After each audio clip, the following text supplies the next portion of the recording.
Assalamualaikum warahmatullahi wabarakatuh. Perkenalkan, nama saya Nailul Azam, Prodi Akidah dan Filsafat Islam, UIN Sunan Ampel, Surabaya, semester 1. Untuk memenuhi tugas UAS Logika, dengan ini saya ingin menjelaskan materi tentang genealogi logika, silogisme, dan yang terakhir argumentum et baculum. Masuk ke pembahasan yang pertama, yaitu genealogi logika. Jadi, logika merupakan cabang filsafat yang mempelajari cara berpikir yang rasional dan kritis untuk memperoleh kesimpulan yang logis. Logika juga berperan penting dalam kehidupan sehari-hari, seperti memecahkan masalah, mengambil keputusan, dan mengembangkan pemahaman. Saat kita mempelajari filsafat, pasti kita akan memahami terlebih dahulu apa itu logika. Nah, jadi saat kita mengatakan sesuatu itu logis atau tidak logis, maka sebetulnya kita sudah membicarakan tentang logika itu sendiri. Apakah sejatinya di sini kawan-kawan semua tahu tentang sejarah logika yang sedang kita bicarakan ini? Jadi di sini saya akan mengawali dari zaman Yunani kuno, yang mana kita mengenal sosok tokoh filsafat, yaitu Aristoteles. Tentu yang kita ketahui bahwa dia adalah orang pertama yang memperkenalkan ilmu logika, bahkan dia juga dikatakan adalah orang pertama yang melakukan suatu sistematisasi pada ilmu logika. Nah, Aristo ini juga mencoba untuk menyusun ilmu logika ini ke dalam bagian-bagian tertentu, sehingga kita mengenal logika yang kita kenal pada saat ini. Sebagaimana yang kita ketahui bahwa Aristo itu membagi ilmu menjadi 3 bagian penting. Yang pertama yaitu teoritis. Nah, teoritis ini berkaitan dengan metafisika, teologi, dan matematika. Yang kedua yaitu praktis. Nah, praktis ini berkaitan dengan ilmu politik dan ilmu etika. Dan yang terakhir yaitu ilmu produktif. Produktif ini berkaitan dengan politika dan retorik. Akan tetapi di sini ada perbedaan pendapat para ahli, bagaimana Jonathan Barnes mengatakan bahwa logika di dalam klasifikasi ilmu Aristoteles ini itu termasuk dalam bab metafisika. Berbeda pandangan dengan Sir David Ross yang memandang bahwa logika itu tidak termasuk di dalam bab klasifikasi ilmu Aristoteles. Jadi, simpelnya Sir David Ross itu mengatakan bahwa logika itu hanyalah ilmu pengantar saja atau general stadium yang harus dipelajari oleh siapapun yang mempelajari ilmu filsafat. Jadi dengan alasan tersebut, Sir David Ross mengungkapkan bahwa logika bukan bagian daripada ketiga klasifikasi ilmu Aristoteles tersebut.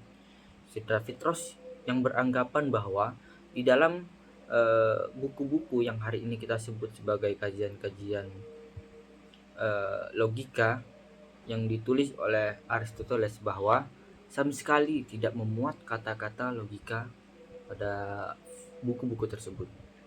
Jadi jika kita ingin mengkritisi atau mengkritik sesuatu, maka sebaiknya kita belajar ilmu logika terlebih dahulu beserta daripada hukum-hukumnya, sehingga diharapkan argumentasi yang kita bangun itu cukup kuat untuk melawan argumentasi lainnya.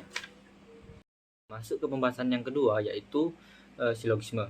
Jadi silogisme adalah suatu proses penarikan kesimpulan secara deduktif. Silogisme disusun dari 2 proposisi dan sebuah konklusi. Sebagian para ahli logika menyebutkan silogisme sebagai penyimpulan tidak langsung, karena di dalam silogisme menyimpulkan pengetahuan baru yang kebenarannya itu diambil secara sintesis. Silogisme berasal dari bahasa Yunani yang berarti kesimpulan. Kesimpulan tersebut bisa dibangun dan ditemukan melalui dua permasalahan yang terdiri dari premis khusus dan premis umum. Silogisme menjadikan cara berpikir kita itu menjadi sistematis dan jelas. Hal ini dikarenakan silogisme memberikan ruang kepada kita untuk berpikir kritis agar bisa membedakan argumen yang valid atau tidak. Keberadaan sosok seorang filsuf Aristoteles begitu erat hubungannya dengan silogisme. Beliau berasumsi bahwa terdapat dua bentuk kesimpulan yang logis. Salah satunya adalah silogisme ini. Filsuf Aristoteles memberikan gambaran silogisme pada pemikiran logika tradisional, di mana silogisme diartikan sebagai cara menarik kesimpulan secara deduktif dengan menarik premis umum dan khusus. Secara umum, silogisme juga dibagi ke dalam beberapa bagian seperti silogisme kategorik, silogisme hipotetik, dan silogisme distinktif. Logika di dalam Islam dikenal sebagai ilmu mantik sebagai kaidah berpikir oleh Aristoteles, kemudian mulai berkembang di dalam dunia Islam. Sejak kedatangan logika ini menimbulkan banyak tanggapan dari para ulama dan pemikiran Islam pada masa itu. Manusia pada hakikatnya berkomunikasi dengan orang lain pastilah muncul kata-kata yang kemudian dirangkai menjadi kalimat. Kalimat tersebut ada yang merupakan kalimat tanya, berita, aktif ataupun pasif, dan sebagainya. Semua kalimat tersebut muncul secara sadar disampaikan oleh orang dalam berkomunikasi untuk memperlancar interaksi dengan orang lain. Nah, adapun jenis-jenis silogisme yaitu ada 3 tadi, dan di sini saya akan memberikan satu contoh saja, yaitu silogisme kategorik. Sebelumnya di sini saya akan menjelaskan apa itu silogisme kategorik. Silogisme kategorik adalah silogisme yang semua proposisinya merupakan proposisi kategorik. Proposisi yang mendukung silogisme disebut dengan premis yang kemudian dapat dibedakan menjadi dua, yaitu premis mayor atau premis yang termnya menjadi predikat, dan premis minor atau premis yang termnya menjadi subjek. Yang menghubungkan di antara kedua premis tersebut adalah term penengah atau middle term. Nah, contohnya yaitu premis 1, semua manusia akan mengalami kematian. Premis 2-nya, mahasiswa dan dosen adalah manusia. Jadi kesimpulannya itu ya adalah mahasiswa dan dosen akan mengalami kematian. Nah, masuk ke pembahasan yang terakhir atau yang ketiga, yaitu argumentum et baculum. Dalam istilah Latin, baculus berarti tongkat atau pentungan.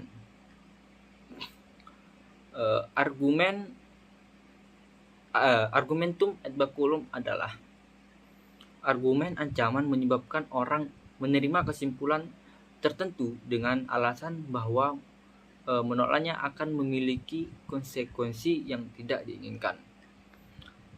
Argumentum et baculum seringkali digunakan oleh orang tua untuk membuat anak mereka menuruti apa yang diperintahkan oleh orang tua tersebut. Contoh, nakuti anak kecil. Bila selalu pulang telat atau kesorean, nanti bertemu dengan kue gombel, misalnya. Jadi itu contohnya. Argumen ini juga dikenal dengan argumen ancaman yang merupakan pernyataan atau keadaan yang mendesak orang untuk menerima suatu konklusi tertentu dengan alasan jika menolak akan membawa akibat yang tidak diinginkan. Contohnya, seorang anak yang belajar bukan karena ia ingin lebih pintar, tetapi karena kalau ia tidak terlihat sedang belajar, ibunya akan datang dan mencubitnya. Pengendara motor yang berhenti pada lampu merah bukan karena ia menaati peraturan, tetapi karena ada polisi yang mengawasi dan ia takut ditilang. Nah, contoh yang terakhir yaitu pegawai bagian penawaran yang berbohong kepada pembeli agar produk yang ia jual laku, karena ia takut dipecat bila ia tidak melakukan penjualan. Jadi itulah contoh-contoh dari argumentum et baculum. Mungkin hanya itu yang dapat saya sampaikan. Sekian, terima kasih. Wassalamualaikum warahmatullahi wabarakatuh.